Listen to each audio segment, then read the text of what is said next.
la no zong ka han don ki trina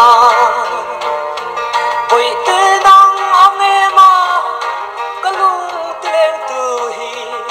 ka tam chu ni zong hian ka tong to to nem ni o in vang ka tual nuam kan fan dun lai te kha mit thla an a cham reng mi han ngai ve chmo ti a ka ton lai i thai ko i bom te chua ti hian min ron zot mo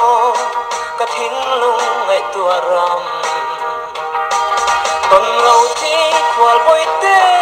kei ba ngom ko har nem tin lo war to la ngai hian e ke po kalung ma van le ne thamuam takinom la in va ko pi nge ya isak me tong tur hian e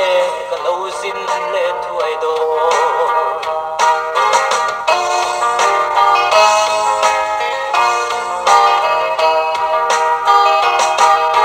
kalen rual te pon e mu an chak che aswin apan mel tha anti i hing tha an thiri in len klap te chu la dang ri ma se tuang i thai atan nei nge ro min ti o hun le ni te hi ria lang ral thoi se la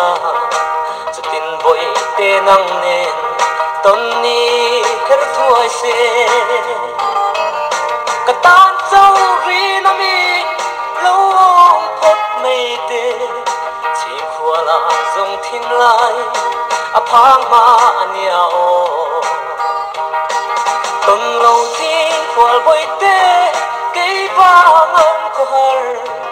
nem ten lo tua to la ngai hian e ke po kalung ma van le nge